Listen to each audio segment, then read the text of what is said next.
감시자가 많아진 직장 마이크로 매니징. 요즘 직장 분위기를 한 단어로 정리하면 감시라는 말이 어색하지 않습니다. 성과 중심, KPI 중심, 데이터 중심이라는 말이 붙어 있지만 실제 현장에서는 생산성을 높이기 위한 구조라기보다 서로를 계속 확인하고 검증하는 시스템처럼 느껴지는 경우가 많습니다. 예전에도 관리자는 있었지만 지금은 관리자가 관리자를 관리하고 그 위에 또 다른 관리가 존재하는 구조가 되어버렸습니다. 어느 순간부터 회사는 일을 하는 곳이라기보다 일을 감시하는 구조에 가까워졌습니다. 특히 마이크로 매니징이라는 단어는 요즘 직장인의 피로를 가장 잘 설명하는 개념 중 하나입니다. 마이크로 매니징은 단순한 관리가 아닙니다. 일의 방향을 잡아주는 수준이 아니라 일의 과정 하나하나를 세밀하게 통제하고 확인하려는 방식입니다. 왜 이렇게 했냐, 왜 이 순서냐, 왜 이 표현이냐, 왜 이 시간에 했냐까지 들어오는 경우입니다. 처음에는 디테일한 관리처럼 보입니다. 하지만 시간이 지나면 이건 관리가 아니라 통제라는 느낌으로 바뀝니다. 흥미로운 점은 이런 현상이 성과를 높이기 위해 생겼다는 것입니다. 기업은 원래 이윤을 추구하는 조직입니다. 그런데 이상하게도 이윤을 만들어야 할 방향은 점점 바깥이 아니라 안쪽으로 향합니다. 시장, 고객, 경쟁사, 제품 개선 같은 외부 확장보다 내부 점검, 내부 보고, 내부 검증이 더 많아집니다. 왜 이런 일이 생겼을까요? 첫 번째 이유는 불확실성입니다.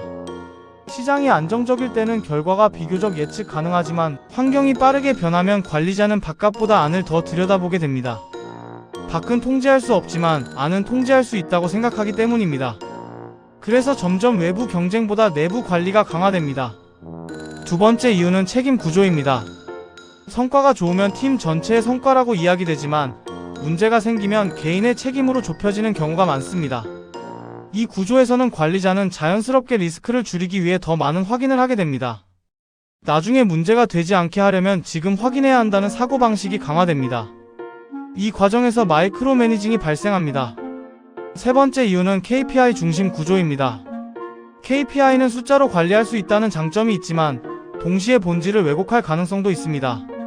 숫자를 맞추는 과정이 목표가 되어버리면 실제 고객 가치나 시장 성과보다 내부 보고의 완성도가 더 중요해집니다. 결과적으로 밖을 향한 성장보다 안에서의 정리가 더 중요해지는 구조가 만들어집니다. 이 구조 속에서 가장 피곤한 사람은 실제 일을 하는 사람입니다.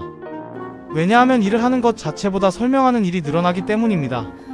하나의 업무를 끝내는데 필요한 시간보다 그 업무를 왜 그렇게 했는지를 설명하는 시간이 더 길어지는 경우도 있습니다.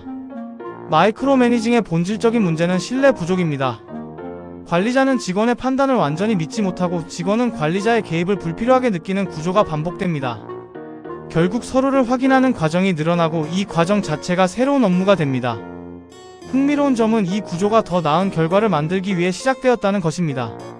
하지만 결과적으로는 속도를 늦추고 창의성을 줄이고 결정력을 약화시키는 방향으로 흘러가는 경우가 많습니다. 왜냐하면 사람은 감시받는 상황에서 최적의 선택을 하기보다 안전한 선택을 하기 때문입니다.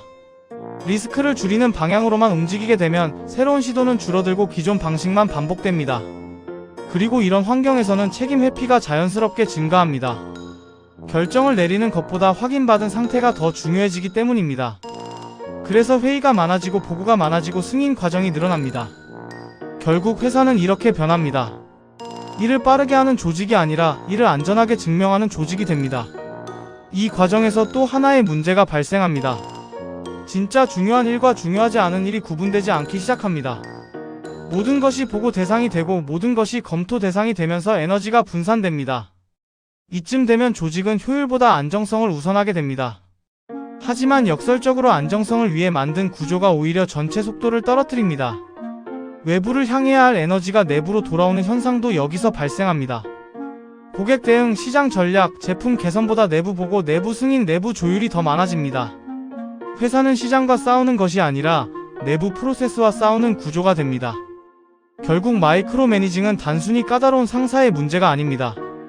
조직 전체가 불확실성과 책임 구조 속에서 만들어낸 결과입니다.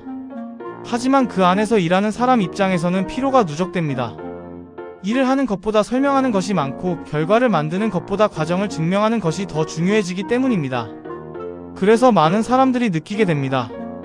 나는 일을 하고 있는 건가, 일을 보고하고 있는 건가라는 질문입니다. 마지막으로 이 구조의 핵심을 한 줄로 정리하면 이렇습니다. 마이크로 매니징이 심해진 조직은 일을 잘하기 위해 관리하는 것이 아니라 일을 잘하고 있다는 것을 증명하기 위해 관리하는 조직이 되어버린 경우가 많습니다.